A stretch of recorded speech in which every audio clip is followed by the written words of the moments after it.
مش عارفة الواحد بحياته كم مرة بده ينزح. طيب فهمنا، ممكن ينزح مرة واحدة، ممكن يلجأ مرة واحدة، بس انه يضل كل حياته عم يلجأ من بلد لبلد، يوم هون ويوم هونيك، يوم هون هادية يوم هونيك مش هادية، والعكس صحيح. هيدي الشغلة ما صارت، لا للأسف هيدي الشغلة صارت وعم بتصير عنا ببلادنا العربية. يعني بصراحة مش عارفين أي بلد بدهم يخلوها هادية وأي بلد بدها تكون سلمية ويكونوا الناس فيها قاعدين بأمان الله. مستحيل، ما بيهنا لهم بال إلا ما تكون كل البلاد مشتعلة فيها الحرب وحالتها حالة. بس هيدا كله مش هون الضحكة اللي رح أعرض لكم إياها بهيدا الفيديو، اللي هو عنوان الفيديو اللي قريتوه بتستقبلونا بسوريا. كفوا معي الفيديو للأخير، حطوا لايك واشتركوا بالقناة، وتعالوا أحكي لكم القصة اللي بتضحك وبتبكي بنفس الوقت. قبل ما أحكي لكم قصتي اللي بتضحك وكمان بتحزن، بحب صبحكم وبحب لكم يسعد صباحكم يا رب. أموراتي وين ما كنتوا، انتوا أحلى شي بحياتي. أنا بدورة وعندي قناة يوتيوب بعرض عليها طبخات وبعرض عليها يومياتي بالمطعم اللي بشتغل فيه، وهالمرة حبيت إني أعرض لكم قصة حياتي. أول شي صباح الخير للي عم يحضرني الصبح، صباح الخير، ويلي عم يحضرني المساء مساء الخير. هيدي قهوة الصباح، حبيت أورجيكم إياها وأشربها معاكم. وصدقني يا جماعة وأنا عم صور لكم انصدمت بهيدي، عملتها لماما، عملتها عن جديد. الحرب بتخلي الواحد يعمل كتير أشياء، بس عن جد كتير كتير حلوة. حطوا لايك للماما وحطوا لها تعليق حلو كمان. طبعا البرندة اللي كنت واقفة عليها وعم صور هيدي برندة بيتنا، وهيدا الشارع يلي بيطل منه بيتنا. كل يوم الصبح أول ما فتح عيوني لازم أطلع أطمن على الشارع، إنه الشارع لساته موجود ونحن لسانا موجودين. بعتذر إني عم بحكي بهيدي الطريقة، بس عن جد نحن عايشين وضع بيخلي الواحد يفكر هيك واكثر من هيك. بهالفيديو رح احكي لكم قصتي اللي بتضحك وبتبكي بنفس الوقت، وكمان رح اخذكم معي جوله على المطعم اللي بشتغل فيه، اللي انا مديره فيه طبعا وكاشير، لورجيكم كيف مرق نهاري وشو المفاجات الحلوه اللي قضيتها، وكيف اشتغلنا، وكيف كنا عم نتعامل بايام الحرب الصعبه. فينا نقول كيف فينا نتخطاها سوا ونكون قادرين انه نستمر ونكفي. رايحين على الشغل واخدتكم معي، بتمنى يا رب الفيديو يعجبكم. مشوا معي خطوة بخطوة لورجيكم شو عملت. وقبل ما نطلع بس حورجيكم كمان زهرات كتير حلوين، ما بعرف انتوا بمناطقكم بتشتغلوا منهم ما بتشتغلوا منهم. هول بتعملونه الماما كل فترة وفترة، وكل ما بتعمل شغلة رح صور لكم اياها، لانه عن جد مبدعة فيهم امي. وصلنا على المطعم، وكالعادة اول شغلة بعملها بشيل الطلبيات تاعون النهار التاني، بنظف يعني الاوردرات بشيلها كلها، تنبلش باوردرات جديدة. بسم الله ما شاء الله. انا قصتي كالتالي، نحن سوريين بس عايشين كل حياتنا بلبنان، خلقنا وربينا هون وحياتنا كلها هون، ولكن للأسف كان في حرب بلبنان بال2006 جبرتنا انه نروح على سوريا. لما رحنا على سوريا قعدنا بسوريا كذا سنة، ولما صارت الحرب بسوريا جبرتنا الأحداث انه نجي على لبنان. وهلأ نحن بلبنان، ويا رب ما ننجبر وما نروح من لبنان. ولكن الفكرة يلي حابة اني اوصل لكم اياها، انه نحن ببلاد ما بنقدر لا نأمن فيها مستقبل ولا نبني فيها حياة، وما بنقدر نستمر فيها لأنها دايما محكومة بالحرب. أنا مبتسمة، وهيدي الابتسامة ما بدل على شيء ولا قصد إني يوصل منها أي فكرة، بس هيدي الابتسامة بس لقلكن إنه الحياة بتستمر، الشغل بيستمر. يعني حرب بس أنا مستمرة بشغلي. هلا أي نعم نحن بمناطق ما فيها حرب لحد هلا، لأنه نحن بالشمال اللبناني بمناطق طرابلس، ولكن هيدا ما بيلغي إنه الجو العام جو حرب. عنا نازحين كتير، إجا ناس كتير من مناطق الجنوب، يعني صرنا نحن والجنوبية نازحين بالشمال. تخيلوا الموقف كيف. بس الحمد لله إنه لحد هلا الجو كتير هون منيح، والحمد لله في أمان. لحد هلا ما وصلت النيران الإسرائيلية لعنا، والناس كلها إيد واحدة، والناس كتير متعاطفة مع بعضها، والحمد لله كل الناس واقفة جنب بعضها. وحتى نحن هنا بالمطعم اللي قادرين عليه عم نعمله ما عم نقصر بأي شيء، والشغل مستمر والحمد لله يا رب. الحمد لله. حبيت أصور لكم هيدا الفيديو بس لورجيكم إنه عن جد الحياة تستمر. هيدي كل فكرتي من الفيديو. والفكرة الثانية إنه سواء سوريا أو سواء لبنان، سوريا ولبنان بلد واحد، رح يضلوا بلد واحد لو شو ما بيصير. تخيلوا أنا سورية وعم بسأل إنه يابا هل فينا نروح على سوريا؟ ليش أنا وين؟ أنا هون بلبنان، لبنان اللي حاسسته فعلا بلدي، وحاسس سوريا اللي هي بلد التاني، ولو إنه أنا سورية وعايشة بلبنان. فتخيلوا أنتوا الموقف كيف. أنا عن جد بعتبر إنه لبنان وسوريا بلد واحدة، مش بس أنا والشعب اللبناني والشعب السوري، بغض النظر عن كل شغلات اللي صارت أو عن كل التحريضات اللي كانوا عم يحاولوا إنهم يعملوها. فالفكرة كلياتها إنه نحن منضلنا إيد واحدة، شعبين مستحيل حدا يفرق فيهم، بيننا صهر ونسب. أنا واحدة من الناس اللي عندي صهر لبناني، يعني تخيلوا هلا الساعة حوالي 8:30. 8:30 أنا لسه دوامي كمحاسبة ما بدأ. حابة أورجيكم نبذة سريعة هيك عن المعجنات اللي بنعملها بالصبح. هيدي بيتزا، البيتزا هون صارت جاهزة. بالفيديو السابق فوتوا فيه على القناة، أو مش السابق، اللي قبل كم فيديو ورجيتكم كيف بنعمل هيدي السواريه، ورجيتكم كيف أنا عم بعملها شخصيا. هون خلصنا وصار بقى لازم نبدأ بالترويقة. ترويقة اليوم قطعة من هيدول البيتزا، أنا ما بكتر أكتر من هيك لأنه كلنا بنعرف المعجنات قديش بتنصح.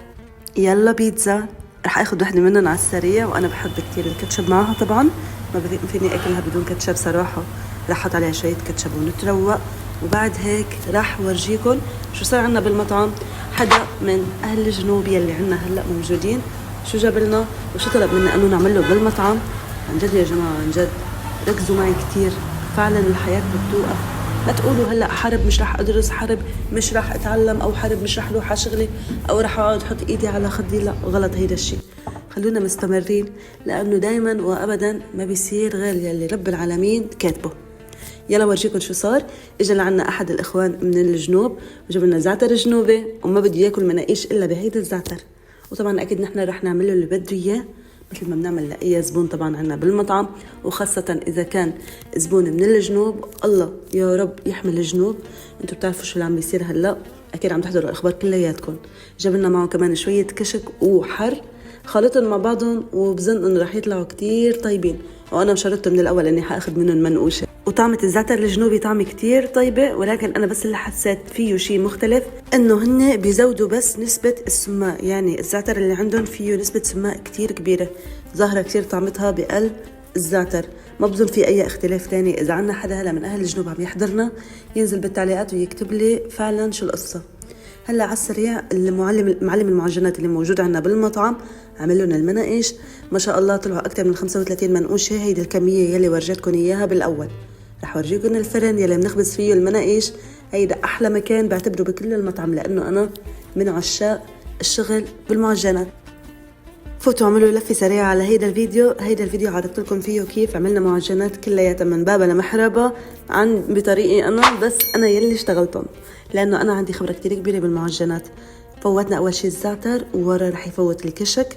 مثل ما قلت لكم هيدا كشك مخلوط محمره، هيخبز لهم اياهم وبس يصيروا جاهزين. طبعا بيكون صار الزبون اجا تيستلمهم. عم صور لكم الفيديو، او عفوا عم حط الصوت على الفيديو، وانا عم شوف خبر هلا انه صار في اكثر من 300 الف شخص لبناني مع سوري طبعا، يعني سوريين ولبنانيين صاروا عنا بسوريا، يعني عم يروحوا على سوريا تا يهربوا من الهول او الويلات اللي عم يشوفوها بالجنوب وببيروت وبالضاحيه وبمعلبك. يا رب الله يجيب العواقب سليمه، والله يحمي لبنان. عن جد فعلا الوضع صار كتير صعب لحد هاللحظة اللي عم بحكي لكم فيها أنا وعم صور لكم الفيديو هيدا. أنا مقررة بإذن الله إني مش رح أروح من هون، بإذن الله مستمرة بالعيشة هون أنا وأهلي، مش رايحين. رح نضل يا رب يا رب يضل الشمال كمان آمن، وكمان يرجع الجنوب والبقاع وبيروت كمان آمنين، ونرجع لحياتنا الطبيعية. عن جد يا جماعة الحرب دمرتنا. الحرب يعني أنا واحدة من الناس يلي مش طايقة بقى إني أرجع بلش من جديد. الواحد بيرجع ببلش حياة جديدة وبيبني حاله، بس فعلا المشاعر بتتغير. بتذكر لما كان في عنا حرب بسوريا، ونحن بفترتها كنا عايشين كم سنة بسوريا، عشنا فيها بس كم سنة بالعدد، وللأسف هن السنوات اللي صارت فيها الحرب. بتذكر ما كنا متحملين من أول ما بلشت تشد الأحداث دغري حملنا حالنا ورجعنا لهون. يمكن الواحد بيقوي قلبه، أو يمكن الواحد بيتعود، أو كمان يمكن كل ما تقدم شوي بالعمر وكل ما كبر أكتر بيتأكد إنه كل لن يصيبنا إلا ما كتب الله لنا. بيعيشها أكتر، بيتفهمها أكتر لهيدي الآية، يعني فعلا بيحس إنه اللي ربنا كاتبه رح يصير، وإنه ما فينا نحن كل ما صار أي شيء لو إنه شيء بسيط نحمل حالنا ونروح. طيب نحن بينين حالنا، بينين حياتنا، عنا أشغال، عنا بيتنا يلي أسسناه، عنا بيتنا يلي فرشناه. بمختصر الكلام الله يكون بعوننا يا رب. ادعوا لنا كل حدا عم يشوف هيدا الفيديو يدعي لنا.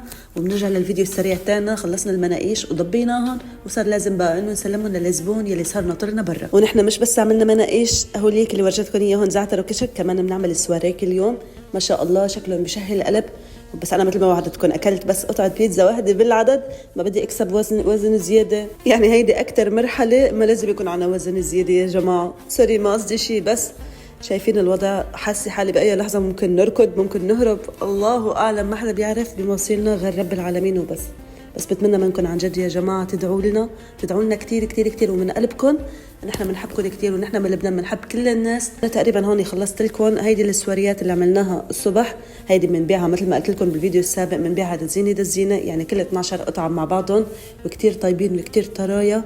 يعني انا باكد لكم اللي ببلش بقطعه مستحيل يكتفي بوحده وبس. هول لحمه وبيتزا وكمان جبنه، وهول بنفس عجينه المناقيش اللي بنعملها، ولكن هيدي بس بنخمرها زياده وبندهنها شويه زيت. بعد ما بنطلعها من الفرن بتضلها محافظه على طراوتها كل نهار. هون خلصنا، انا خلصت كمان تصوير، رجعت على مكتبي على محاسبتي، مشي نهاري من اول وجديد بالمحاسبه مثل كل يوم، مثل ما متعوده كل يوم نفس الشغلات بشتغلها هي ذاتها. انا محاسبه مثل ما قلت لكم، بالنهايه انا مش شيف بالمطعم. وهون الفراريج صاروا جاهزين. تغديت، قلت الف صحه على قلبي وعلى قلبكم. شو تغديت اليوم؟ انزلوا اكتبوا لي بالتعليقات، وبتمنى منكم انه تحطوا لايك لهيدا الفيديو اسهل هلا ما حطيته. وراح انهي هيدا الفيديو بالجمله يلي ما بوقف اني اقولها بالنهار القصير 100 مره: لبنان وسوريا شعب واحد، احنا لبعض ما قلنا غير بعض، احنا شعب واحد غصب من عن كل الناس من يوم ما الله خلقنا، ونحن سوريا ولبنان ولبنان وسوريا ايد وحده، ورح نضلنا ايد وحده بهالاحداث وبهالازمه. وبختم بكلمتين: يا مرحبا فيني بلبنان، ويا مرحبا بكل حبايبي اللبنانيه بسوريا.